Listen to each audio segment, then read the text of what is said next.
It was a long journey to get where I'm at right now. So those who are watching, hello, welcome.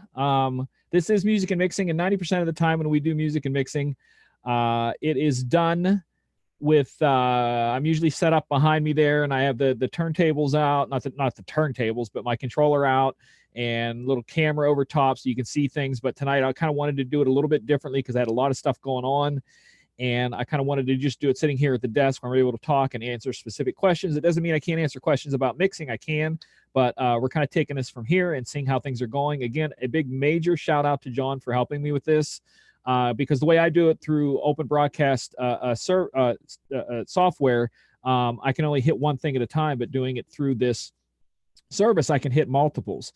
So possibly we can do that. I'm not going to be able to watch all of the chats on all of the different feeds that we're at. So if you're watching on Disc Jockey News via Facebook or my Rewind Report via Facebook or anything like that, I'm probably not going to be able to hit all the questions there. I am going to try to keep an eye out so that if anybody does have any questions, I'm going to try to look at them there. But for the most part, we're just going to take the questions via YouTube. And I see a bunch in there.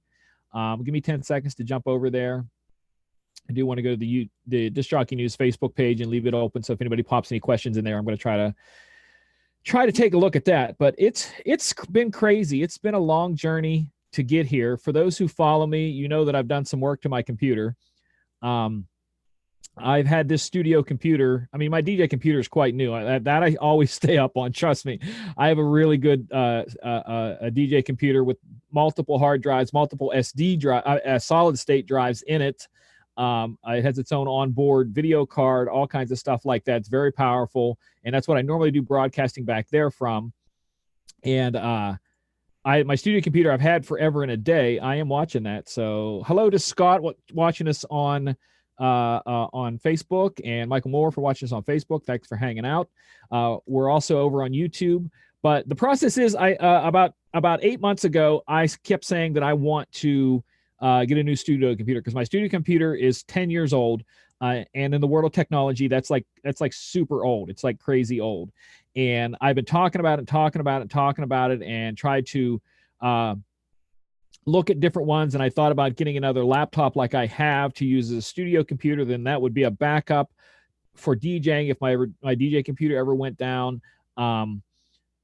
So this was the process of all this. And then back in July, middle of second week of July, something like that, I got up one morning, turned the studio computer on, and it was having trouble booting up. It was kind of like clicking and doing stuff.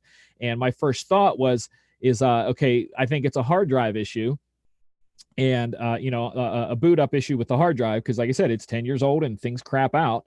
And what I did was had a friend of mine, because I didn't know too many people that still had towers. So I hit up a DJ friend of mine, DJ RTG, awesome dude. I said, can I bring my hard drive over, put it in your tower, and see if it does the same thing? Well, it did the same thing in his, so I knew it was the hard drive. So I ended up having another hard drive that I loaded with the operating system and started from scratch, and it was great. It really sped things up, and I was kind of amazed that how much it sped it up. And I was like, well, gee, I should probably, possibly maybe throw some RAM in it. So I decided to go ahead and drop, I think it was $56 on RAM. I bought 2 sticks of RAM, dropped it in there, and it took, I kind of judged it. Not only did everything speed up, but I took it when I render the videos for Disc Jockey News, I check the time on how long it takes to render them. And that's usually pretty process heavy, those sorts of things. And I went from doing a 4-minute, 27-second render, adding the 2 sticks of RAM, brought it down to 3 minutes and 17 seconds. So it took over a minute off just doing the RAM. And then my friend RTG's like, dude, you should just put a solid state in there. And I'm like, I hawed around about it. And then when Prime Days came around, I hit the people up on Disc Jockey News. I said, hey, keep an eye out. I'm looking for a solid state drive, possibly 3.5, but I definitely could do the adapter, which for Howie, I'm not sure where it's at now. I lost it, but I did get the adapter today. There it is. So Howie was talking about the adapter. My adapter for the 2.5 came, and we'll talk about that in a second. So I hawed around about solid state drive. Finally, I decided to pull the trigger on a terabyte SSD, and it cost me $130 on Amazon. It came in. I got some ghosting software or cloning software, depending on how old you are. If you're old, it's ghosting. If you're new, it's cloning. And basically what it does, it makes an exact copy of the drive. So what I did was make an exact copy of my the boot up drive that I had. So now it's an SSD. So now we're going from 4 minutes and 27 seconds with the old drive and old RAM, and then new RAM, take it down to 317, and then new RAM and SSD took it down to 2 minutes. So basically adding like whatever it was, $56 or whatever it was with RAM and another 130 on the SSD. I cut my rendering time on videos in half. And this is, like I said, it's a 10-year-old computer, so it's a second gen i3. And from the time I press the on button till I take the mouse and click to open a program, it does it in about 23 seconds. So I have access to things from boot up in about 23 seconds. So that's something to think about. I kind of thought about maybe doing a video on that because, you know, my first thought was, okay, I'm going to drop $1,000 on a computer. I needed to. 10 years ago, I spent the money on it and all that stuff. But with technology now, those two little upgrades are going to get me years more on this, because it's not that I need something super duper powerful. So if it takes me 2 minutes to render a 4-minute video, in my world, I'm okay with that. Someone else who maybe does it, 20 times a day for a profession, that's probably really slow. But by just adding the solid state drive and the RAM, things are like right now, programs are open that were slow or opening up. And I tell you all that to get to the point of when I started doing the video tonight to go online, I realized that I had never put the drivers in from the first time that I put the new hard drive in, not the solid state I ghosted, but the one I replaced. I never did the drivers for any of the Logitech camera software or OBS software. I had nothing. So I'm scrambling around about 30 minutes before the show to do all this. And then I'm seeing that I'm having some glitching problems, and it was like, stuttering. And I hit John up and told him, I said, what should I do? This is what's going on. I said, I'm almost positive the fact that I haven't updated the drivers for all of the Logitech stuff. And he hooked me up to this setup here that we're doing right now. So we're going through Zoom and we're broadcasting out to all the different spots. So that's where we're at with this. And I'm going to try to keep an eye on everything. And I'm taking questions. Also keep in mind that next Monday, the whatever next Monday's date is, the 4th, John, Dan, and I will be doing a pre-DJ Expo show, so you guys can check that out and see, talk about some of the stuff that's going on. I will talk about some of it tonight. I don't know how much I should talk about, because there's some stuff I know that I don't know if it's okay to talk about, but I think I'm probably going to anyways, because I'm that kind of person. So let's look at the chat. So hello, DJ Rez, Rob A, Jimmy. What's going on? Rez, I will come back to your question in a second. Hello, Howie. Who else is in there? Scott Carroll, you're over here now. Awesome. And Howie's there. So yeah, a lot of support there. Howie's talked about how he doubled his RAM and put an SSD on a Windows 7 laptop, and now it's blazing fast. That's what I was saying. For that price, less than $200 on a second gen i3, which is just stupid old. I mean, it's just stupid old. I'm sorry. In tech world, that's old. And I'm blown away by how fast everything is. So, and I spent all day today because I'm getting ready. I will be going to the DJ Expo, and I am doing another set in the Denon booth and one for the DJ NTV Insiders Party. And I was putting together music for that. So I had virtual open on this thing, testing stuff with a tiny controller hooked up to it. I had Ableton open and a couple other things because I'm testing this song and this scratch sample, moving it to this key and changing this and doing all this stuff. And it was just in real time in front of me. So little things like that can make a big, big difference. So if you think you need a new computer, maybe start with stuff like this. Whether it be a laptop or a desktop, either way, little things, like I said, for that price and the amount of speed I gained is just, to me, is just stupid that I gained that much for just that price. So, how he says, first question, can you teach me how to wiki like Jimmy? I can, and I'm not going to lie, I can. But it will take practice. I always say in my DJ classes that I could show you 100 times, but you'll have to practice 1,000 to get it. I will be doing some scratching in the set, and I'm trying to debate when we do the thing for the Insiders private party at the DJ Expo. For those of you who are going, last year we all just did sets, and I may do a set like that again, or I may do an educational thing for you guys. I don't know, to answer questions. But last year it was just people who were there, like Dan and John's son Michael and Jimmy, and I don't know if anybody else spun or not. I spun, and it was just kind of a showcase thing, and it can be that again. I'm okay with that. But the expo is kind of a weird thing. Once you get past that point of the person who just goes to the expo and now you're involved like I am, it's weird. I feel weird doing some of this stuff because I know when I come back home, I'm just going to be DJ Michael Joseph here. And when I'm there, I'm getting to do some stuff. I'm blessed to get to do stuff in the Denon booth again this year. DJ Shaney's going to be in the Denon booth this year. John Son Michael's going to be in the Denon booth this year, and a whole bunch of other incredibly talented DJs will be spinning in the booth throughout the day. You'll have to check. I don't know where at the schedule. I'm late on Wednesday right now, the date when I'm spinning. So it's Wednesday afternoon when I'm spinning. I think Michael's spinning Tuesday afternoon. Shaney has, I think, 2 different sets, one on Tuesday, one on Wednesday. I think, I'm not sure because I know she's also in a couple other places. So you can come by and check it out and see what we're doing. It's going to be interesting. I'm going to try to put on a little show with some scratching, spinning, beat juggling, creative stuff that I do, stuff like that. So that's what's going on there. So going back to the yeah, I could actually do that, Jimmy. Jimmy said I could just jam. And that's one of the things that I've always liked to do is like to just kind of play it off the cuff and not have stuff planned and just see what I can do just by being creative. And that was always one of my things that literally the idea that I got a zillion years ago was a DJ by the name of DJ Shadow used to go into record stores around the United States. He's a pretty famous guy. He has multiple records out, stuff like that. And he would do a "you bring it, I'll spin it" party.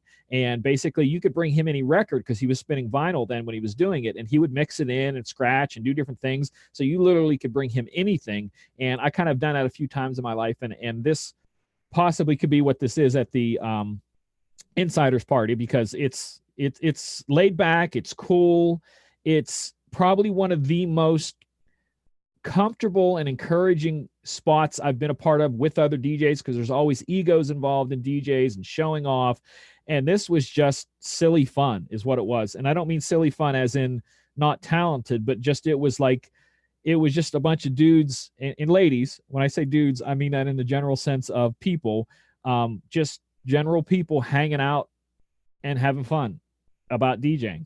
That's what it kind of was. So, I'm going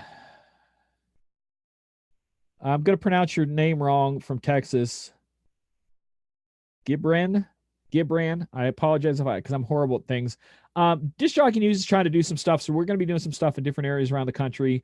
I don't know if you saw or not that we are tagging as part of the Photo Booth Expo in Vegas, February 2020, just a little over a half a year away. We're going to be doing stuff there. There's going to be demos, teaching, classes, speakers. I'm going to be spinning, so there'll be a lot of stuff there going on. You have to check with the page to get the information about the tickets, but I do know that it is all part of the Photo Booth Expo. You're not going to buy 2 tickets, you're going to buy 1, and you're all part of that.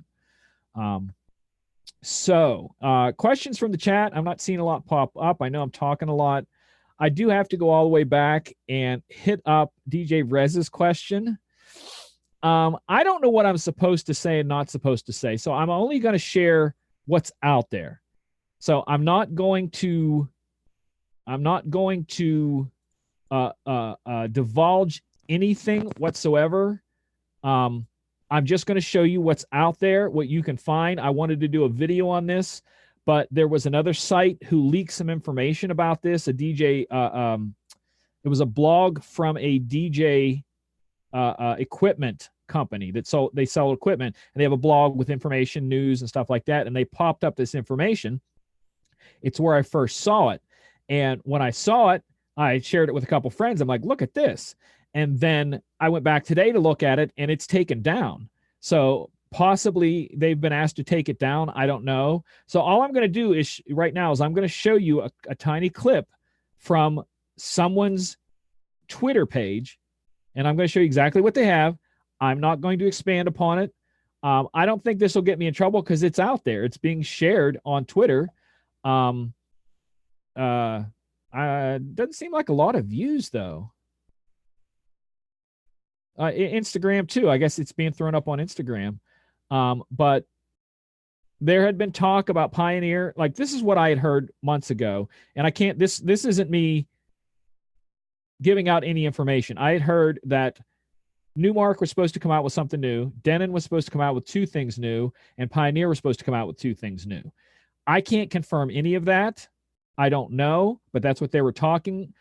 As the industry goes, you know that it's these companies are due for new things. Like Newmark is due for a new NS7 and maybe something else. They come out with a couple things last year that are awesome. I do know that I've seen Newmark tweet about, the tweet was basically, hey, we hear you guys. We know you're asking for a new NS7. We're listening to your ideas. Please be patient. So that was one of their tweets that they put out on the Newmark Twitter page. Or Instagram, I'm not sure which it was, but that tells me that they're definitely coming out with something. So whether it's coming out at the expo or later down the road before Christmas, I don't know. So that's what that is. So what I'm going to share with you now, I hope I'm able to do this here. Let me do that. And I'm going to, gosh, I can't even remember how to do this stuff now. So I need to share a page. Yeah. So what I'm going to do now is I'm going to share a page, run a 16-second video from the page, and then come back. So hold on here. You're going to be able to hear me. So, all right. So can you guys see that page there? Okay. I'm guessing you can see the page. Here goes the video, 16 seconds. Let's take it back from here. And whoop, there it is. It's coming up. So here we go. 16 seconds. That's all you're going to get of this. And then we are out of here on to something else. There's your video. And there we go. That's the whole video. So that's what you get. I know some information about it that I'm not going to share. So that's all I'm sharing is what's right there. Nothing else. I'm not going to say anything else. So any other questions aside from that? I know I'm a jerk. Jimmy says he wants a big monitor for his NS7 III. My thought was, I was talking to a friend last night because I have a couple friends that, we geek out about gear, and literally at 2:00 in the morning last night, we're discussing this and stuff. And we thought that what could you do to the NS7 to improve it? Would it be to make it a standalone? Would it be to make it lighter? What would you do? And we really could come up with any direction that we felt that would go, they'll probably go this direction. I don't know which direction they're going to go. My guess would be possibly some standalone ability, so that, because you got to remember that Newmark is owned by the same company that Denon is. So that means that In Music would then own a standalone controller with non-motorized platters and a standalone controller with motorized platters if they put a standalone ability with the NS7. So that's, like I said, I have no information on that whatsoever. I don't know anything. So that's a thought with that. Jimmy, you and I both know how much the NS7 weighs. I owned the first NS7 and I really did love it, but it's a very heavy controller. There's a lot of weight to it. And so imagine the NS7 now with its own onboard screen and onboard computer. So that's going to go from, I think it's a 54 or 56 pound, no, 34 or 36 pound device up. So think about that. What are your thoughts on the battery problems with the Phase? Howie asks. It's so crazy. I've used them, tried them both at the expo, and I have several friends that own them here. And it's funny because there's a portion of the audience that has had zero problems with them. And I mean zero. They love them. And then there's a portion of the audience that has had a lot of problems with them. I know guys that have had them freeze and won't recharge. I know guys that have had them. I saw one the other day where the battery had, like, did you ever see a phone that's overcharged and it heats up and it expands? Well, it had expanded. So the charging ability expanded. So it's really funny that there's such a split with that right now, that you have guys that love it, use it every time they DJ and have zero problem. And then you have guys that are like, oh, these things are crap. but they still keep coming back for more and using them. So um, I think it's going to work out, because this is a weird thing to kind of think about.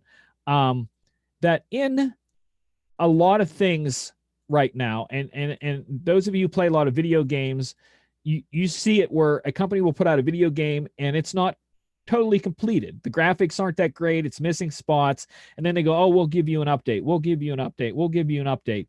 So I think that that's what this is they came to the end, because you understand it's all about money. They maybe came to the end of their R&D funding and still had to go forward. So by putting it out there for sale, incomplete R&D, they were now making money from it to put back into R&D to make it better.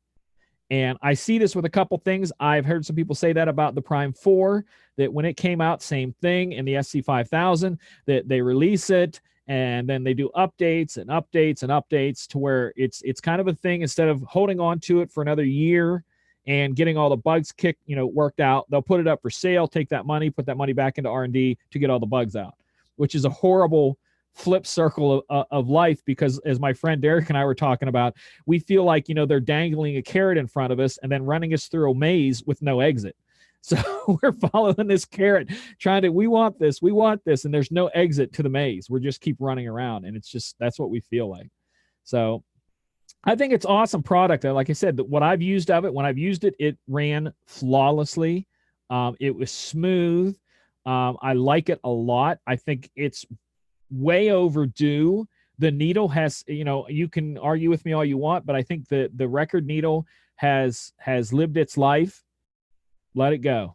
I'm okay with that, because I also think that you were going to see another device out there like the Rain 12, possibly Pioneer will put it out.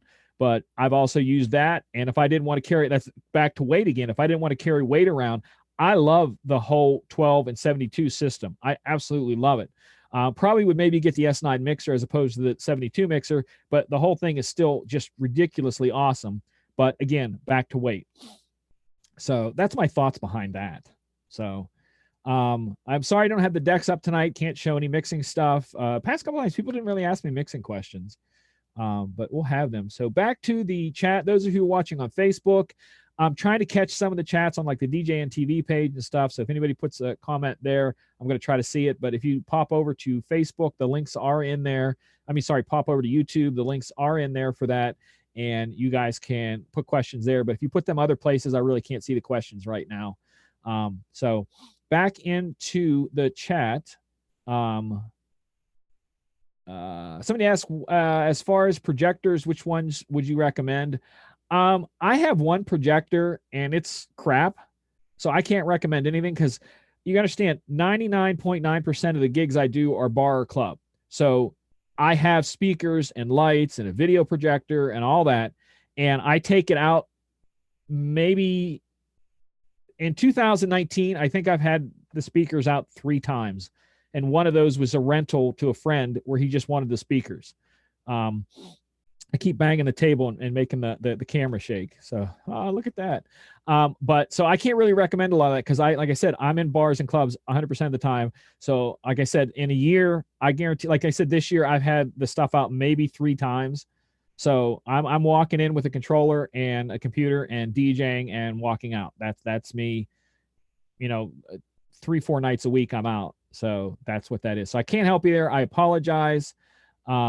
So Howie says the original link is running at the same time. Cool. You have 2 YouTube feeds going now. Do I really have 2 YouTube feeds going now? It picked up the other one because it was probably in that same key. Holy crap. So people, I apologize. There's so many of me.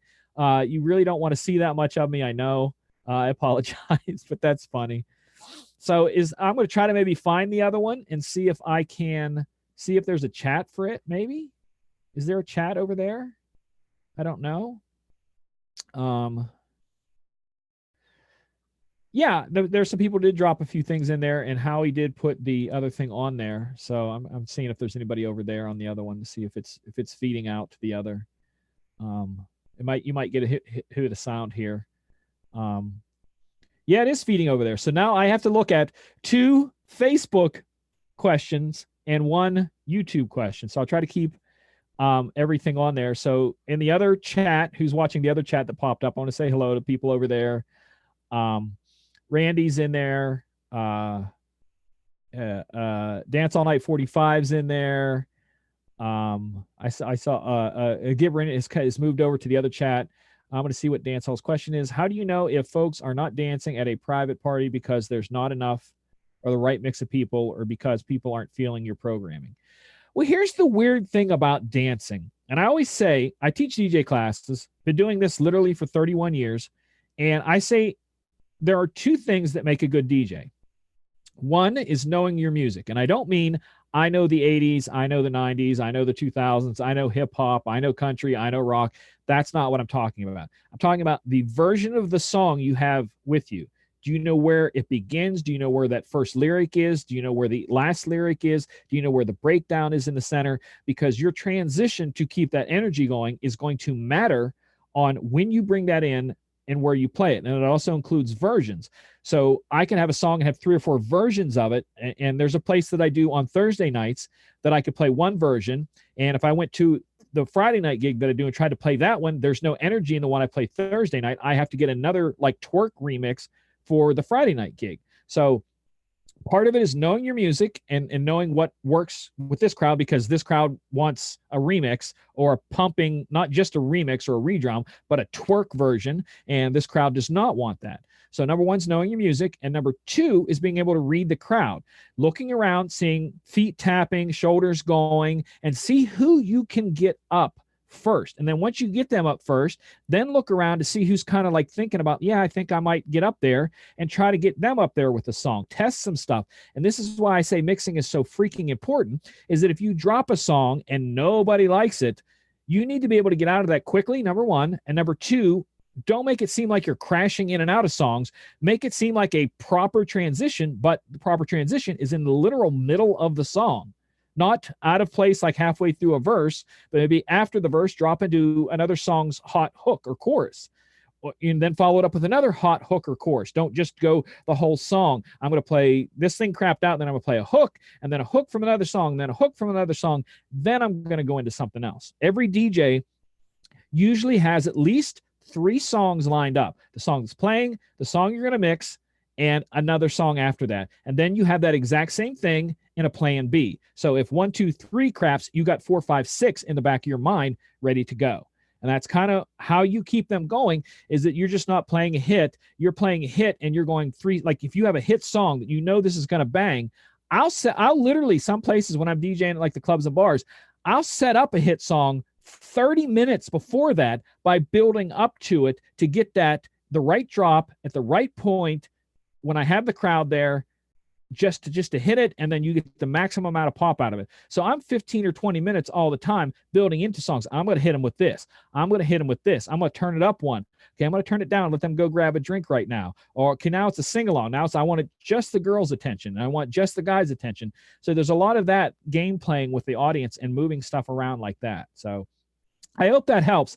Like I said, it's a lot of just, like I said, reading the crowd, seeing it, working with things. I've been fooled by crowds before to where I see an older crowd and start dropping like 90s music, and they don't want the 90s music. They want newer stuff. And I've seen the opposite to where I've had younger crowds and start dropping stuff that's been out over the past month or 2, and then drop into something that's older and they go bananas. So it's not always age, it's place, it's atmosphere. Like I said, one place I DJ at, they don't do lights and stuff, so I'm kind of like just background, but everybody really gets into singing along and stuff there. And then another place is the full lighting, sound, dancing, the whole experience, video walls, the whole 9 yards, and you get a different atmosphere there. So you kind of have to know where you're at. Like I always tell people, when it comes to mixing, it's not just mixing, but you're going to mix differently the first hour, then the second hour, and the third hour, and the fourth hour. It's not going to be the same style all 4. Go back the next week, you may be totally different again. Those all might be bundled up. Go to some place the night after that. Your mixing style, not just songs you play, but the mixing style, mixing hard in, quick out. One of the things that I always like to do is what I call posting. So the last word of the song going out ends on 8, and the first word of the song coming in is on 1. So it's 5, 6, 7, 8, 1. So it's end, start. Some places that's too quick to where you have to drop the 8 and then go 1, 2, 3, 4, 5, 6, 7, 8, hit that.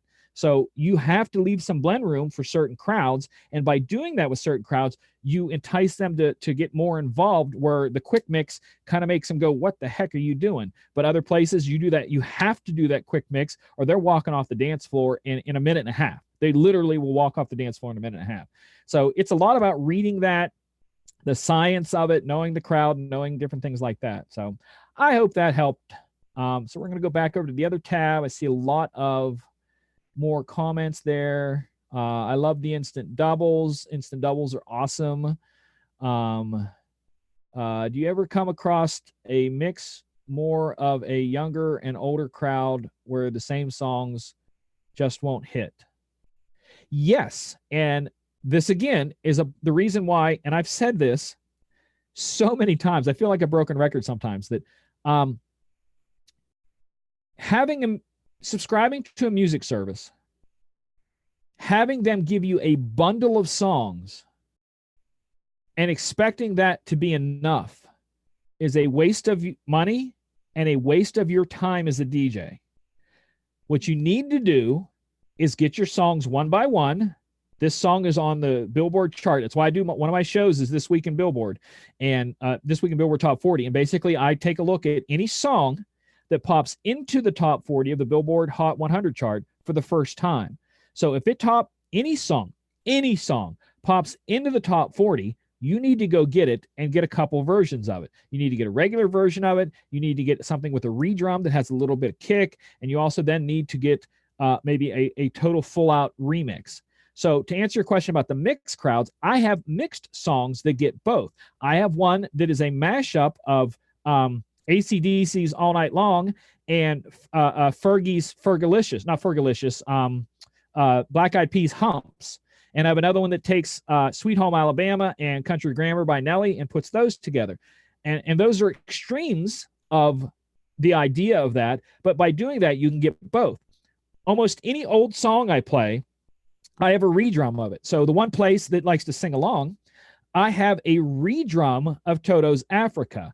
It is not a remix because there's a difference. It's not a remix where it's so freaking different. The song is in the same order, almost the same BPM, but it's got a more modern kick to it. And you will get both crowds with that. The older crowd will know the song. The newer crowd was like, I like this kick.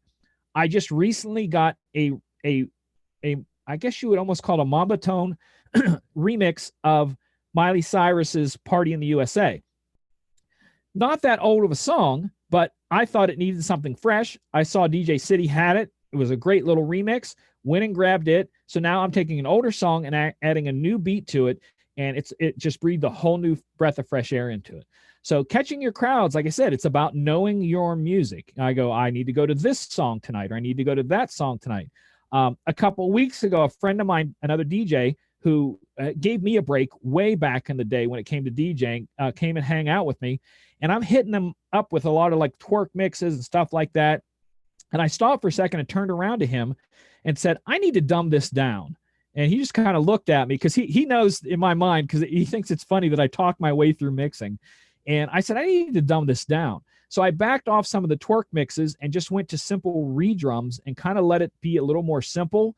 And they just immediately come in, and like an hour and a half later, I'm dropping twerk mixes and they're going bananas with the twerk mixes. So it was one of those things where I had to twist it this way and then twist it that way and stuff like that. So that's why I say about knowing your songs. So, and always go back and get different versions. I just went back and got another version of one of Jason Derulo's songs where I wanted a little different version of that. I got a twerk remix of Let Me Clear My Throat, which totally does its own thing with that. So grab stuff like that all the time. So I hope that helped. We're going to move on to the next question. DJ Rez, I DJ at bars. That's all ages, all backgrounds, really tough to keep everyone happy. It is a game of chase. It absolutely is a game of chase. So I don't look at keeping people happy. I look at keeping people there. And I always tell people who are young DJs, the majority of what you need to do at a bar or club is make the owner or manager happy. One of the places I DJ at, it's packed all the time. I mean, crazy packed. And I'll hear the manager. I'm like, hey, it was a good night tonight. And the manager will go, I just wish they would spend more on alcohol. They're just not buying enough alcohol. So he was down and depressed. Pace was literally packed to the limit, line out the door. No one else was allowed in, but they weren't spending as much as he wanted. So I have to figure out ways, they're not going to blame me for that, but he might. So I have to make him happy. I know other places that an owner will walk up and say, play this song. And that song is going to crap the place out, but the owner wants to hear it and you have to play it. So it's a lot about making the owner happy. So if you're showing up there week after week at that bar where it's all ages and they keep wanting you to come back and keep giving you a paycheck, you're doing something right. You may not be driving the dance floor crazy. You may not be setting the world on fire, but the paycheck is still there. And that's, I think, one of the most important things you have to realize, that if you want to do it for that crowd, you might have to chase it a little different direction and give up maybe some money to go different direction, or maybe give up a steady weekly thing to go different direction. But you kind of have to play the crowd. Like I said, if you were to come and hang out with me Thursday, Friday, and Saturday night DJing, you would see 3 dynamically different places who all paid the exact same amount. So it's tough. It's a chase game. But I'll tell you, I think you probably already know this. Make the girls dance and you're winning. So aim for the girls, make them dance, and you're winning. So that's the best I could do there. Gabriel says, first time hearing about the term redrum. Basically what a redrum is they take a song and they put a modern beat to it. Like I said, the Miley Cyrus one that has a mamba tone background to it. I might be able to play it 10 seconds here. Give me 10. If I still have that open. No, I don't have it in this one. Or do I? No, I don't have it in this one. So let me do a real quick search here. See what I can do here to find your redrum and play you 10 seconds of it.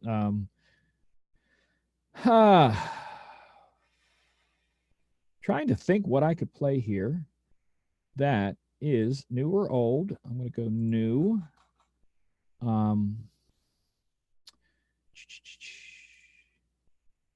Trying to find something here.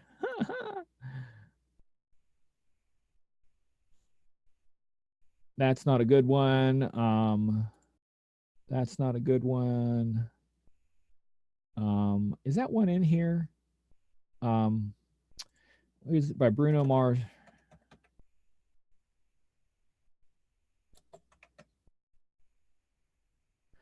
I'm not finding it because I'm not on my DJ computer tonight. So I'm looking here. This is it. So this is, well, first you got to let me know if you can hear it when I play it. Because I don't know if you guys are going to be able to hear it. So hit me up in the chat. Yeah, the Old Town Road, this is a good thing. I hate country music. Anybody knows me knows I hate country music. And Old Town Road they've now set the world record for the most weeks at #1 for any song ever. So I have to play it, but I don't like playing it. So I have a redrum version that has a little bit faster BPM and a nice kick in the background. And then the one I play 90% of the time now is someone made a mashup of Timber by Kesha and Old Town Road. And that's what I play probably 90% of the time right now. Crowds love it. It's a sing-along song, everything. See if I have that Bon Jovi one. No, is it what the Bon Jovi one? Yeah, this is the Steve R redrum. So let me know if you can hear this. Right. All right, so let me know if you can hear that right there. This is just the long intro there. So we're gonna let people know if you can hear it first before I go any further. I don't think I have the Old Town Road one in this backup. The Old Town Road's still on the other one. I don't think I did a backup of it. Yes, I do have it, so you guys can hear that tonight. So hit me up in the chat on one of the two YouTubes. Look, because we have actually 2 YouTube feeds going tonight and 2 Facebook feeds. So I'm trying to catch the questions from both. I went back to the other YouTube feed, and JW asked about the device that I showed a video. So go back and look at this video after the show's over. I don't want to talk about it because we've not given any permission to talk, but on Twitter, someone had a 16-second video, and I showed the 16-second video on their Twitter page. So that's all I'm going to say about it. So go back and look at that. Or if you just want to go to Twitter and type in what you typed in the questions there, in Twitter's search, and Twitter will bring that up and show you the video. So it is still out there. Okay, so you can hear it. So this would be the Bon Jovi.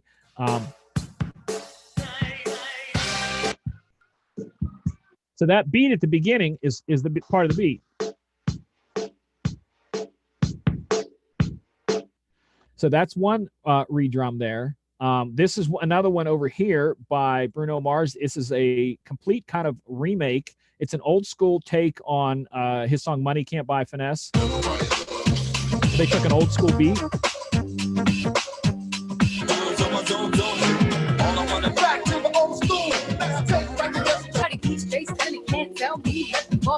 So there's a redrum. And this is the Old Town Road Timber. Again, I hope I don't get busted by RIAA because we've had some issues with them, but I'm just playing it to let people hear. So that's Timber, as you know, Timber. But wait, you hear something in the background. Yeah, take my horse to the old town. And I'm gonna jump ahead, let you hear a little bit more.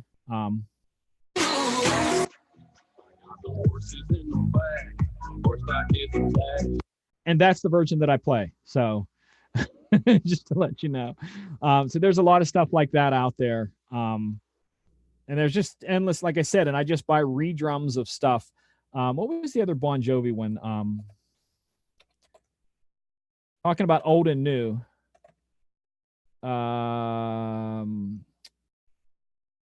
Is this the one?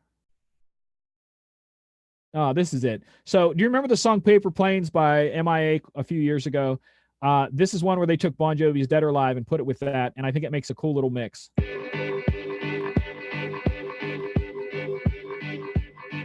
It's all the same. Only the names will change. Oops. Everything's right. I'm wanted. So that's a redrum that you're gonna be able to catch both crowds with. You can catch the old and the new with that. And it's just stuff like that. You got to hunt and hunt. Like I said, part of your job as a DJ is to continually look for music. Every week, you should be getting new stuff, both the new stuff that hits the charts and going out, look for new stuff to be able to play places to get crowds going. And make edits, because there was an edit of a song that came out a couple weeks ago. What was it? I don't remember. And I thought that they put a bridge in it that was too long. So I went and edited the bridge out that was too long and made the song just a touch shorter. And I think it really changed everything, and everybody, it just really worked with the crowd. So those are important things to hunt stuff like that down. There's a lot involved in a DJ's life, what you have to do. And I just think all this is important to be a good DJ, is to work your way through all this kind of stuff. So, all right, back to some questions from either one of the Facebook places. I'm going to look at Facebook and see if anybody dumped anything on either one of the Facebooks. I don't think so. So everybody's on YouTube right now, I think. So drop your questions in YouTube. I still have about 15 minutes because I want to let the show go about an hour. And we're about 45 minutes into it, I think. I don't know. But feel free to drop questions about anything you want. If you'd like to hear me ramble about stuff, I can do that too, endlessly. So, how's everybody's summer going? I would like to say that I was so freaking busy at 4th of July. You know, I shouldn't complain about being busy, but I was so busy DJing 4th of July stuff that I did not get to see one single firework this year. Not one single firework. And I was like, is this a good thing or a bad thing? Because yes, I worked, I earned money. But wait, I didn't see any, I didn't celebrate. So that was kind of weird. I see we have Dave Henderson jumped in on the YouTube Facebook. What's going on, Dave? We're also on the, I'm sorry, he's on the DJ and TV Facebook. We're also over here on the YouTube. There's actually 2 YouTube feeds. Click on one of the links below and it will take you to the YouTube feed. You can be part of that chat too if you'd like.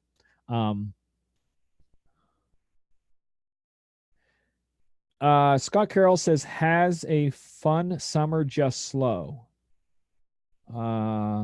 Oh, does that mean you're having a fun summer? Okay, yeah, sorry. You have to spell things out for me. I tend to be a little bit, the word that I've learned about me is that I'm hyper logical. or hyper literal. Sorry, hyper literal. So I tend to be very literal about things. He's had a fun summer. Summer's not over yet. Come on, child, please. It's just now the end of July. We still got the dog days of August going on. Summer's still rolling. I've got a lot ahead of me. I still got to work on my tan. I don't have much. I got to do that yet. So yeah. So feel free to hit me up with questions if you guys have questions. Like I said, I'm trying to keep an eye on all the 3 different pages, see what's going on there. So what is going on?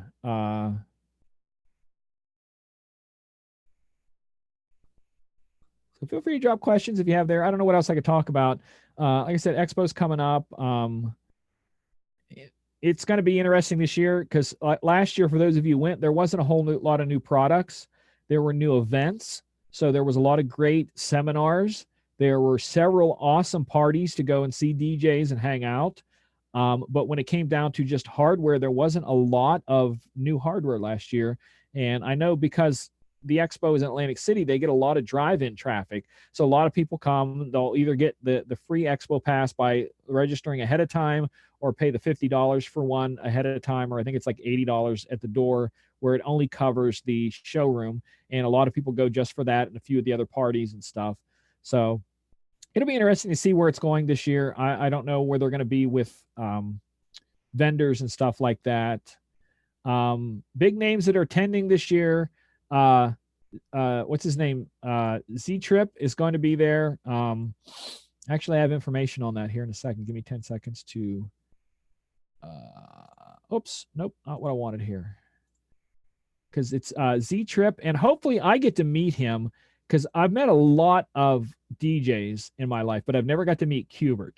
And Qbert is going to be there. Let me get the right one here, because they sent me an email about stuff. We're actually going to be talking about this on Monday. There we go. Monday's kickoff party is at the Herod Pool, which where it was last year.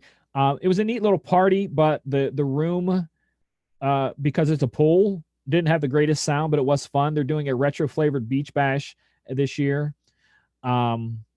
Tuesday nights, they've got Eden Lounge. PV's doing Keith Shockley, plus the DMC champ, DJ Throwdown, and Scratch Pioneers. Grand Wizard Theodore is going to be there. I got to meet him last year. Awesome dude. He was the person who first created the Scratch. And there's a great story behind that if you get to sit into that. The Bose Club B session is going to be going on with free pizza. A lot of great DJs, including our very own DJ Shaney is going to be there, Chi-Town Shaney. Entertainer of the Year thing that's going to be going on at Golden Nugget. I'm trying to remember who is the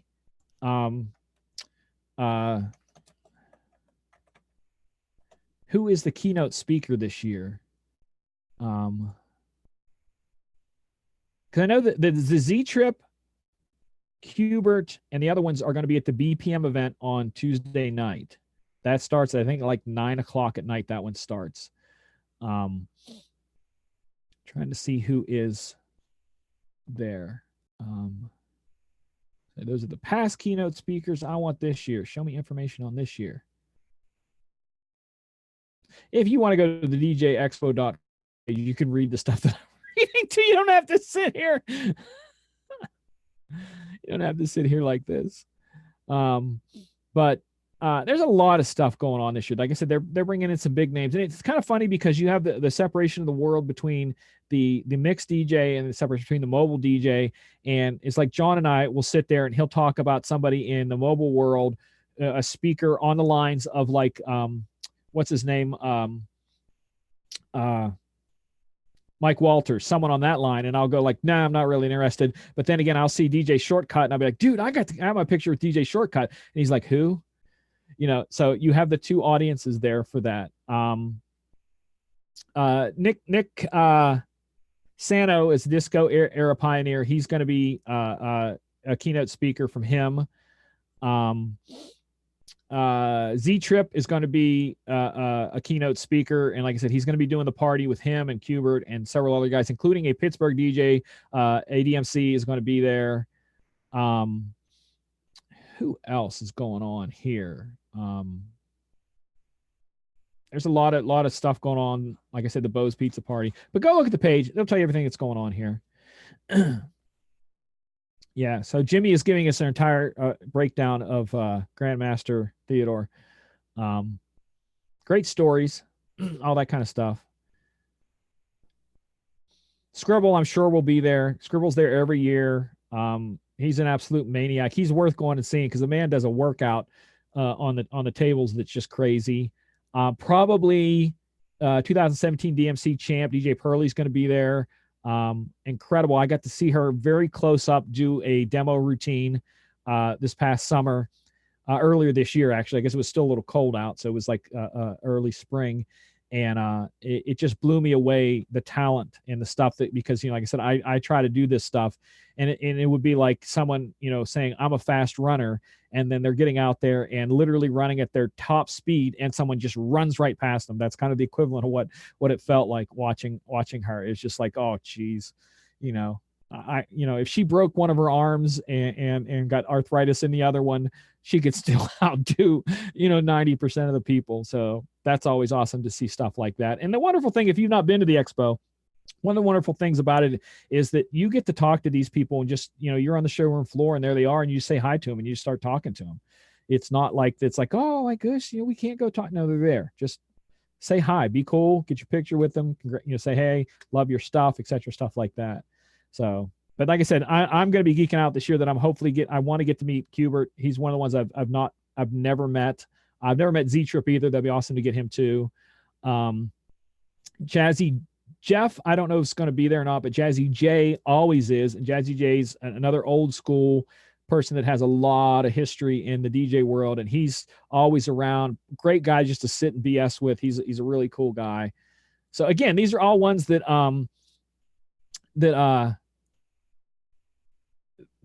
someone maybe from the mobile world wouldn't know. So maybe all the people who are doing these seminars, you can go look at those too, because I don't know.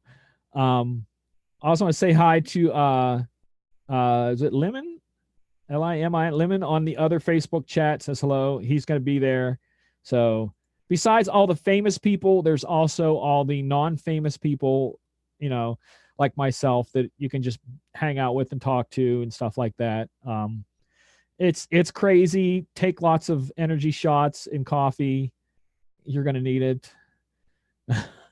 So it's just, it's crazy. So we're about at our hour mark. So unless anybody has any questions, I'm going to check the two little Facebook pages again, see if anybody's dropping anything in there. Nothing on the Facebook, on the two YouTubes. I can't believe that I'm actually doing two YouTubes tonight. Actually, I think including the two YouTubes, we're broadcasting to like 8 places tonight. And that includes, I think, Chew TV and quite a few other ones. So those are on Chew TV. I have a few people there that don't really like me. So my haters on Chew TV, what's up? How you doing?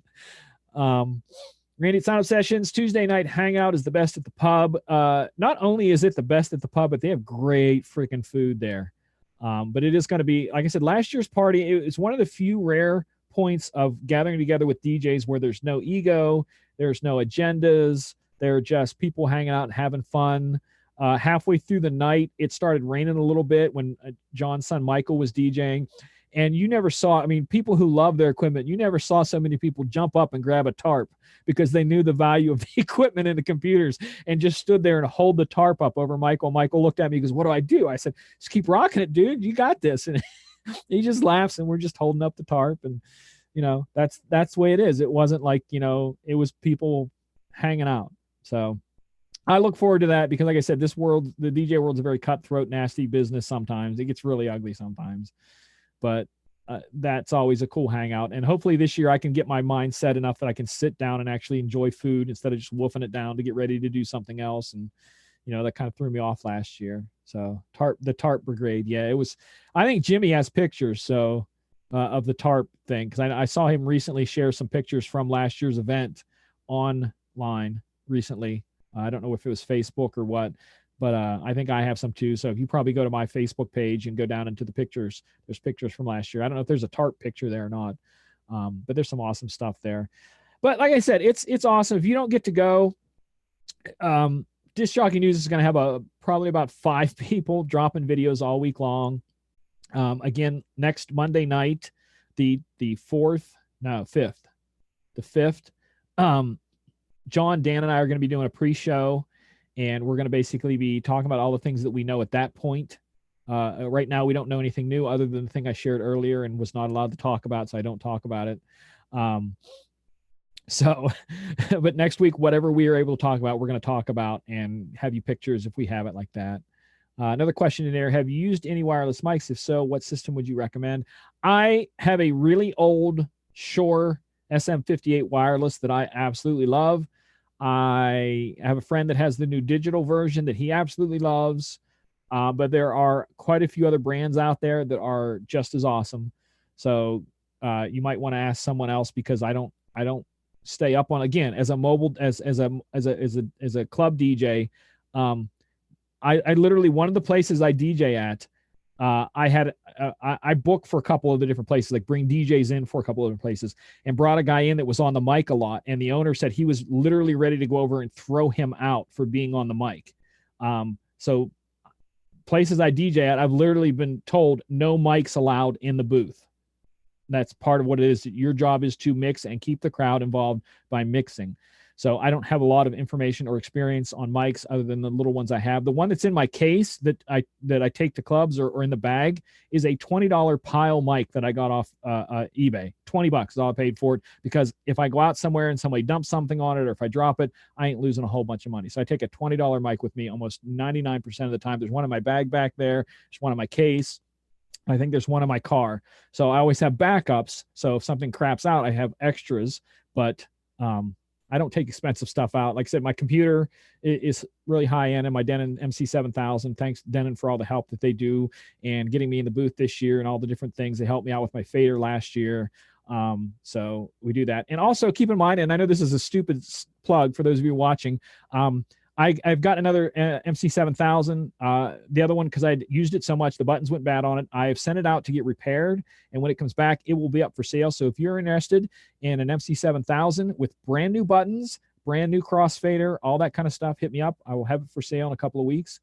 But yeah, so thank you, Scott. Everybody, if you get a chance, give a thumbs up. Feel free to comment afterwards if you're watching this on demand later on. Sorry it was so crazy and bananas, but like I said, we were having some issues with some of the stuff. I didn't have the right drivers for it. As you see, everything went great tonight. Everything's there. But hopefully in the future, we'll keep doing stuff like this and learn and grow and be able to bring you stuff. Probably the end of August, I'll do another music and mixing, because I've been doing it on the last Wednesday of the month during the summer. I'll maybe have the decks back up if you have any mixing questions, maybe after the expo. Because last year, if you want to see the set that I did last year, go back and look at late August Disc Jockey News videos from last year, and I broke down song by song, sample by sample, my entire set. So you can go back and look at that. I think it's called The Science of the Mix or something like that. But it was about this time, about like the week after the expo, where I broke down the entire set that I did, and you'll see why I spent on a 30-minute set, spent 60 hours worth of time preparing a 30-minute set. And the same for this one. I'm adding another 30-minute set to it, and I'm not going to have 60 hours into it, but I'm probably going to have about 30 or 40 into this one. I'm not packing it so crazy bananas the other ones I did. I'm kind of letting it be a groove. I got some cool groove songs in there. I got a thing I'm especially doing with a Daft Punk mashup and a Michael Jackson song and all these things that I'm kind of bringing in there.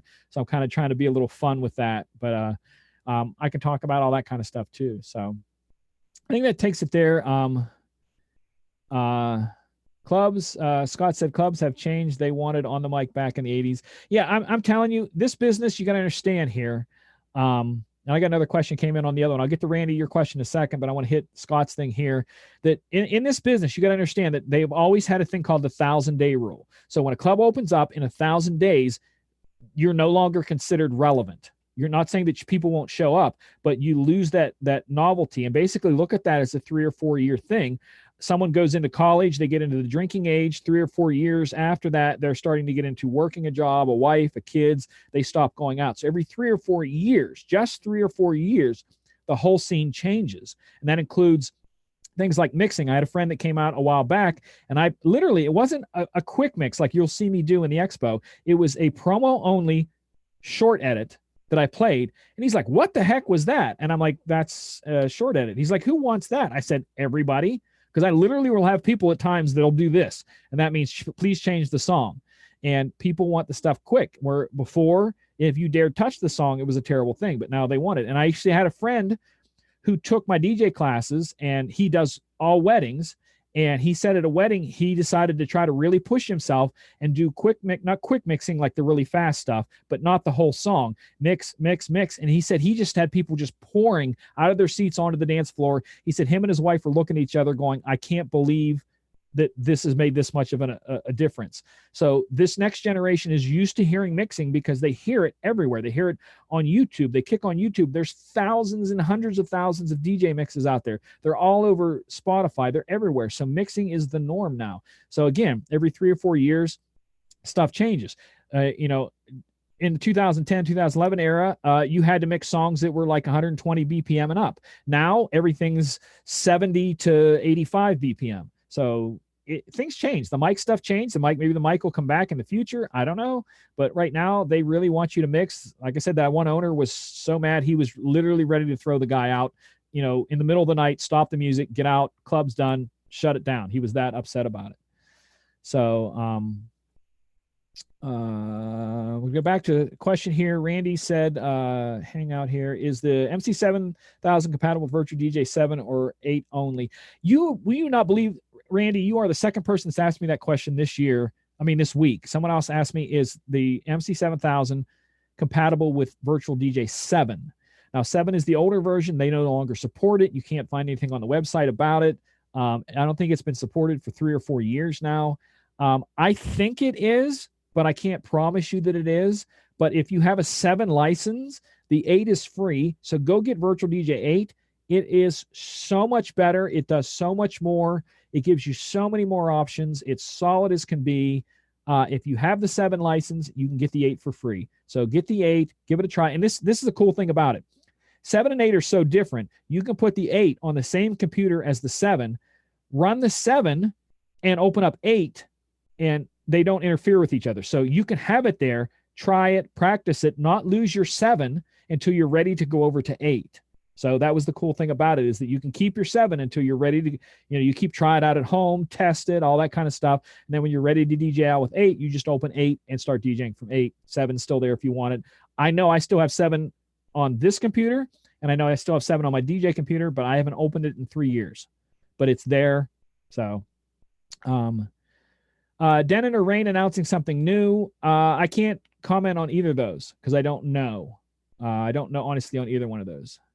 Yeah, Randy says he's familiar with 8. He has 8, but just not familiar with it yet. Take some time with it, because I'm telling you, it took me 3 years from when they released 8, the first release of it, almost 3 years before I DJ'd out with it. And then once I did, I was like, I should have switched much sooner, because there's so much more to it.